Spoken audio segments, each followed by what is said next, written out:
Hello everyone, welcome back to this channel. आज हम जिस पोस्ट की बात करने वाले हैं वो रिलीज़ हुई है by National Institute of Technology Kurukshetra. ठीक है, अब यहाँ से जो हमारे पास नंबर ऑफ़ वैकेंसीज़ जो टोटल पोस्ट हैं वो आपकी 12 रिलीज़ हुई हैं और उसमें जो नंबर ऑफ़ वैकेंसीज़ है वो 40 है।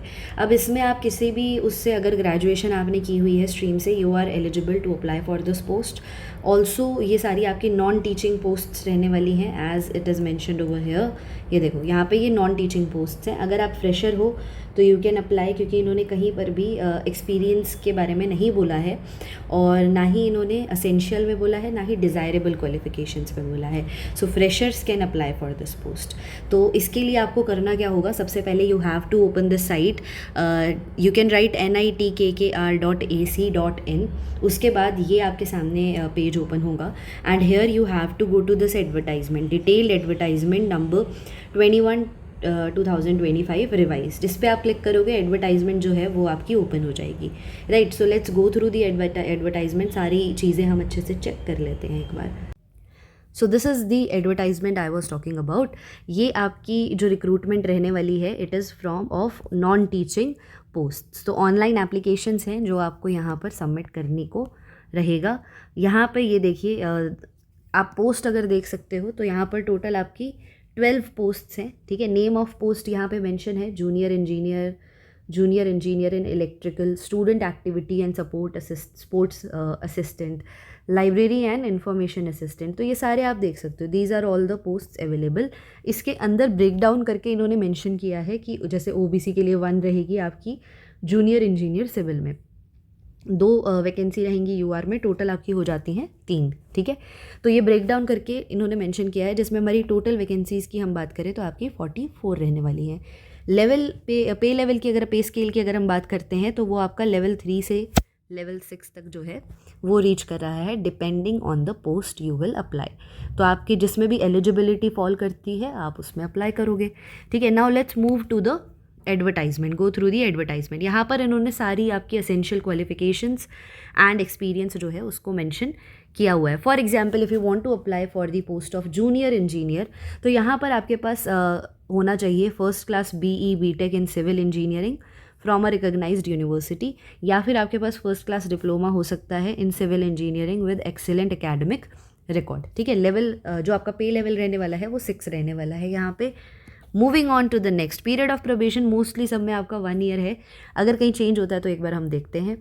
नेक्स्ट अगर हम बात करें जूनियर इंजीनियर इन इलेक्ट्रिकल, तो यहाँ पर 1 रहेगी पोस्ट फॉर अनरिजर्व्ड, पे लेवल रहने वाला है 6। असेंशियल क्वालिफिकेशंस आपकी इस टाइम यहाँ पर इलेक्ट्रिकल इंजीनियरिंग में पूछी हुई हैं, या फिर आपके पास डिप्लोमा हो इन इलेक्ट्रिकल इंजीनियरिंग। एज आपकी 30 से ज़्यादा नहीं होनी चाहिए। पीरियड ऑफ प्रोबेशन भी यहाँ पर 1 ही मेंशन है। ठीक है, moving ahead we have students activity and sports assistant.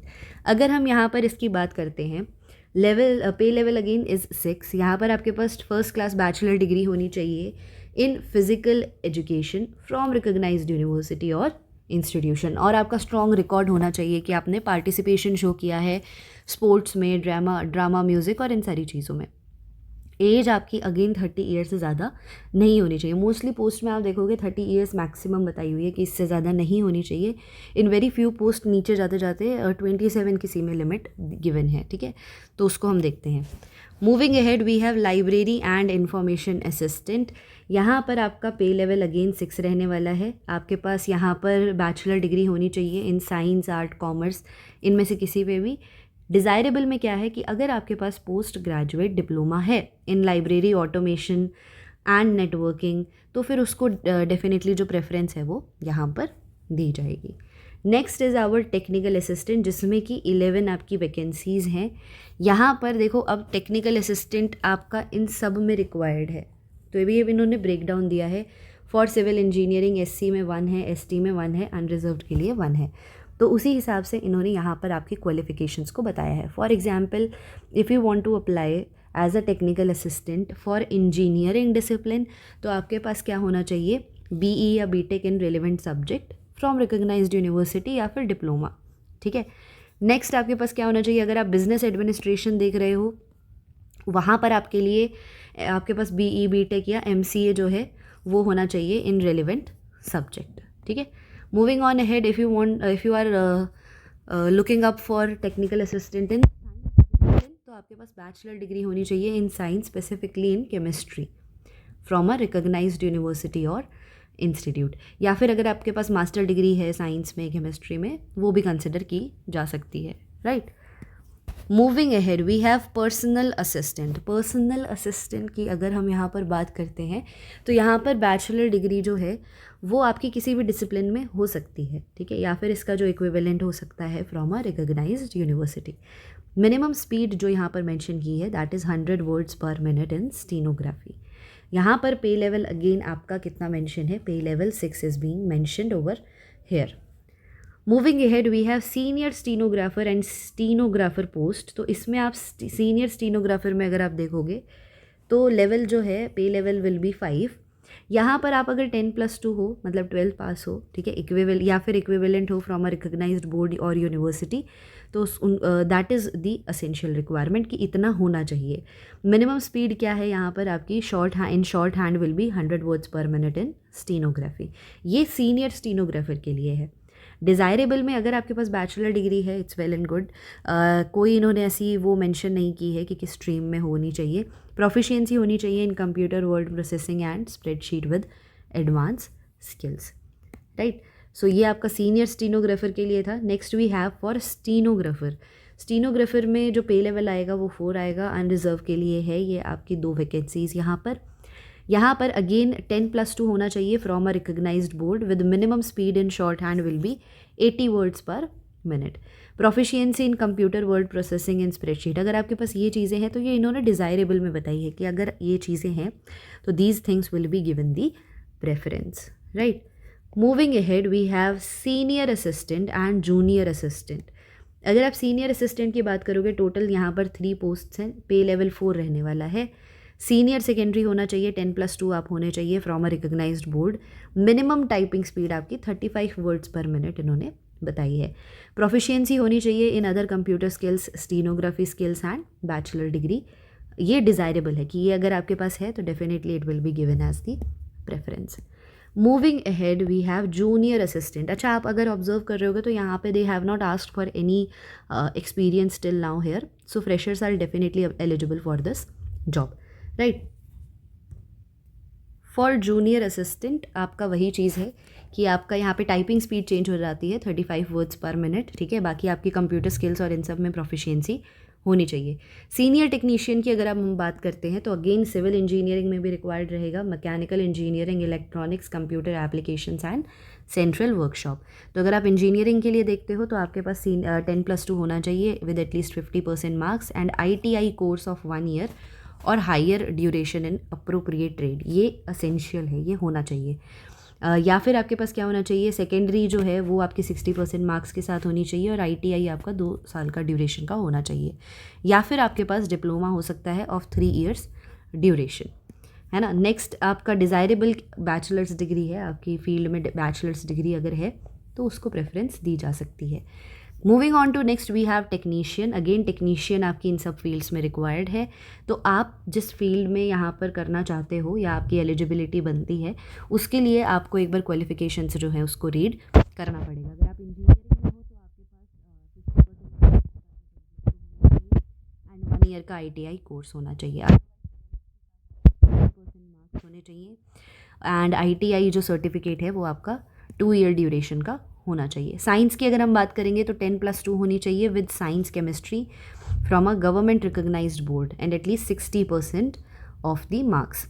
So these were all the positions, post and vacancies जो यहाँ पर रिलीज़ हुई थी। Now there are some more important dates और bullet points that I want to mention over here. इस PDF का link I will be attaching in the description box, so आप उसको अच्छे से पढ़ सकते हो, प्रेफर कर सकते हो। अप्लाई करने का link I will also attach in the description box, right. यहाँ पर जो एप्लीकेंट्स हैं they are required to apply online, ये चीज़ यहाँ पर इंपॉर्टेंट है। Applicants applying for more than 1 post are required to apply online separately. Age limit, qualifications, ये सारी जो हैं ये आपकी डिटरमाइन की जाएंगी as the last date of submission of online application. अगर आप एप्लीकेंट्स की यहाँ पे जो फीस है वो बताई हुई है इन्होंने, it will be ₹1000 for unreserved DWS OBC category and candidates and ₹500 for SC ST and PWBD category. ठीक है, जितने भी आपके यहाँ पर फॉर्म आप फिल करने वाले हो आप सेपरेटली कर सकते हो। अगर आप किसी एक से ज़्यादा पोस्ट के लिए अप्लाई करना चाहते हो तो you can do that here. Next important thing over here is this point, the provisionally eligible applicants जो एलिजिबिलिटी कंप्लीट करते हैं they will have to appear in the written test for the post. The candidates shortlisted on the basis of written test marks will appear for the skill test. तो provisional selection list फिर जो है वो based on the written test वो दे दी जाएगी for the candidates जिन्होंने जो कि आगे स्किल टेस्ट में आपका अपीयर होंगे। तो पहले आपका एक रिटन टेस्ट रहेगा, ठीक है, इसके बाद शॉर्टलिस्ट करके आपको बुलाया जाएगा स्किल टेस्ट के लिए यहाँ पर, right. These are the age relaxation जो यहाँ पर गिवन है। फॉर SC ST 5 ईयर्स है, for OBC 3 years, PWBD unreserved 10 years PWBD, और ये सारी कैटेगरीज के लिए आप एक बार देख सकते हो यहाँ पे। These are the age relaxations given over here. Last over here these are the important dates. For example आपका नोटिफिकेशन पब्लिश हुआ है 12 अगस्त को। ऑनलाइन एप्लीकेशन जो है वो आपकी अभी 18 को शुरू हुए हैं। क्लोजिंग डेट आपकी 30 सितंबर रहेगी। Last date of receipt of hard copy will be 6/10। ठीक है, तो ये आपका ऑनलाइन एप्लीकेशन पूरा प्रोसेस ये रहने वाला है। तो आपका रिटन टेस्ट में क्या सिलेबस रहता है, क्या चीज़ें रहती हैं, वो यहाँ पर इन्होंने नहीं मेंशन की है। For that you have to stay updated on their website, जिसका link I will attach in the description box. आप उस पर अपडेट रहना, वहाँ पर जो भी चीज़ें होंगी they will keep telling that about this post. Next इस PDF में आपकी सारी चीज़ें मेंशन है, फॉर्मेट मेंशन है, कैसे आप ऑनलाइन अप्लाई करोगे वो मेंशन है यहाँ पर। दिस इज़ द साइट, ये यहाँ पर गिवन है। Candidates need to apply online, आपको पोर्टल से ही अप्लाई करना होगा इसके थ्रू। यहाँ पर 1 सेकेंड, इसके through you have to apply over here. उससे पहले आप एक बार इंस्ट्रक्शंस जो हैं वो अच्छे से पढ़ लेना, ठीक है। डॉक्यूमेंट्स जो जो चाहिए वो सारे आप एक बार इस एडवर्टाइजमेंट के थ्रू पढ़ सकते हो। Thank you very much. If you still come up with any doubt do not forget to mention in the comment section.